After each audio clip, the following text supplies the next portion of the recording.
job is to critique the world, the shoddy systems, and the people who refuse to do better. As a writer, as a speaker, as a shady Nigerian, I feel like my purpose is to be this cat. I am the person who's looking at other people like, I need you to fix it. That is me. I want us to leave this world better than we found it. And how I choose to affect change is by speaking up, by being the first, and by being the domino. For a line of dominoes to fall, one has to fall first, which then leaves the other choiceless to do the same. And that domino that falls, we're hoping that, okay, the next person that sees this is inspired to be a domino.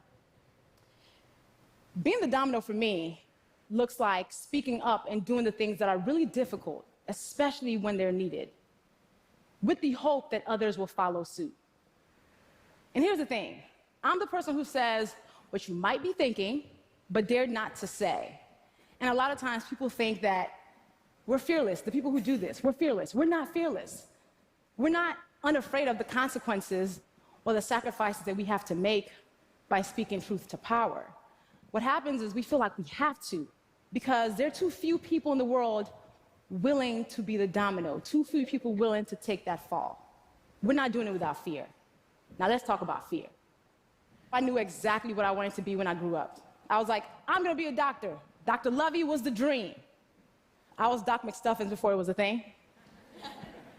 And I remember when I went to college, my freshman year, I had to take Chemistry 101 for my pre-med major. I got the first and last D of my academic career. So I went to my advisor and I was like, okay, let's drop the pre-med because this doctor thing is not gonna work because I don't even like hospitals. So let's just consider that done for. And that same semester I started blogging. That was 2003. So as that one dream was ending, another was beginning. And then what was a cute hobby became my full-time job when I lost my marketing job in 2010. But it still took me 2 more years to say, I'm a writer. 9 years after I started writing before I said, I'm a writer, because I was afraid of what happens without 401ks, without, how am I gonna keep up my shoe habit? That's important to me. So it took me that long to own this thing. That was what my purpose was. And then I realized fear has a very concrete power of keeping us from doing and saying the things that are our purpose. And I was like, you know what? I'm not gonna let fear rule my life. I'm not gonna let fear dictate what I do. And then all these awesome things started happening and dominoes started to fall. So when I realized that, I was like, okay, 2015, I turned 30. It's gonna be my year of do it anyway. Anything that scares me, I'm gonna actively pursue it. So I'm a Capricorn. I like my feet solidly on the ground. I decided to take my first ever solo vacation, and it was out of the country to the Dominican Republic. So on my birthday, what did I do? I went ziplining through the forest of Punta Cana. And for some odd reason, I had on business casual. Don't ask why. And I had an incredible time. Also, I don't like being submerged in water. I like to be, again, on solid ground. So I went to Mexico and swam with dolphins underwater. And then the cool thing that I did also that year that was my mountain was I wrote my book, I'm Judging You, the Do Better Manual. And I had to own that whole writing thing now, right? Yes. But the very anti-me thing that I did that year that scared the crap out of me, I went skydiving. We're about to fall out the plane. I was like, I've done some stupid things in life. This is one of them. And then we come falling down to earth, and I literally lose my breath as I see earth. And I was like, I just fell out of a perfectly good plane on purpose. What is wrong with me? But then I looked down at the beauty, and I was like, this is the best thing I could have done. This is an amazing decision. And I think about the times when I have to speak truth. It feels like I am falling out that plane. It feels like that moment when I'm at the edge of the plane, and I'm like, you shouldn't do this. But then I do it anyway because I realize I have to. Sitting at the edge of that plane and kind of staying on that plane is comfort to me. And I feel like every day that I'm speaking truth against institutions and people who are bigger than me and just forces that are more powerful than me, I feel like I'm falling out of that plane. But I realize comfort is overrated because being quiet is comfortable. Keeping things the way they've been is comfortable. And all comfort has done is maintain the status quo. So we've got to get comfortable with being uncomfortable by speaking these hard truths when they're necessary. And for me, though, I realized that I have to speak these truths because honesty is so important to me. My integrity is something I hold dear.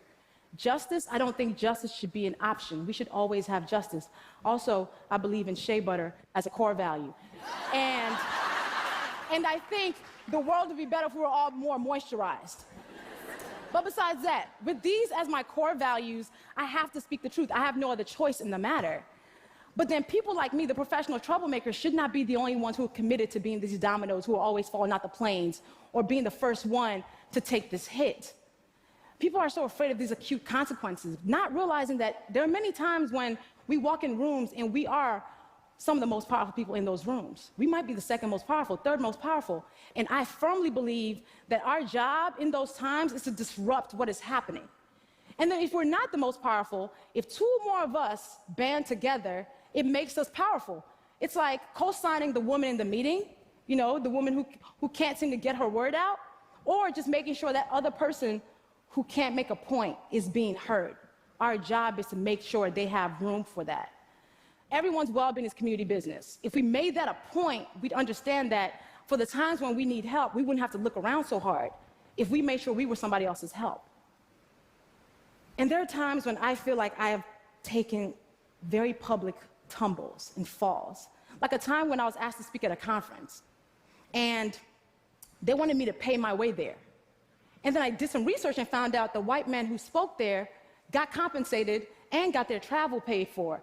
The white women who spoke there got their travel paid for. The black women who spoke there were expected to actually pay to speak there. And I was like, what do I do? And I knew that if I spoke up about this publicly, I could face financial loss. But then I also understood that my silence serves no one. So I fearfully spoke up about it publicly, and other women started coming out to talk about, I too have faced this type of pay inequality. And it started a conversation about discriminatory pay practices that this conference was participating in. I felt like I was the domino the time I read a disturbing memoir by a public figure and wrote a piece about it. And I knew this person was more powerful than me and could impact my career. But I was like, I gotta do this. I gotta sit at the edge of this plane, maybe for 2 hours. And I did. And I pressed publish and I ran away. And I came back to a viral post and people being like, oh my God, I'm so glad somebody finally said this. And it started a conversation about mental health and self-care. And I was like, okay, all right, this thing that I'm doing, I guess, all right, it's doing something. And then so many people have been the domino when they talk about how they've been assaulted by powerful men. And it's made millions of women join in and say, me too. So shout out to Tarana Burke for igniting that movement.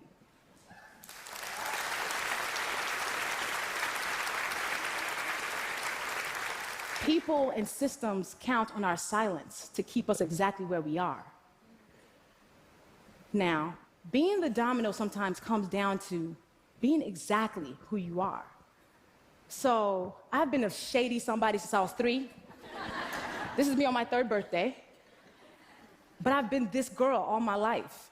And I feel like even that's been the domino, because in a world that wants us to walk around as representatives of ourselves, being yourself can be a revolutionary act. And in a world that wants us to whisper, I choose to yell.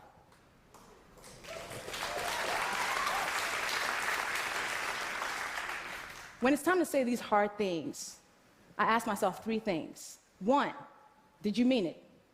2, can you defend it? 3, did you say it with love? If the answer is yes to all 3, I say it and let the chips fall. That's important. That checkpoint with myself always tells me, yes, you're supposed to do this. Telling the truth, telling thoughtful truth should not be a revolutionary act. Speaking truth to power should not be sacrificial, but they are. But I think if more of us chose to do this for the greater good, we'd be in better spaces than we are right now. Speaking of the greater good, I think we commit ourselves to telling truths to build bridges to common ground. And bridges that aren't based on truth will collapse.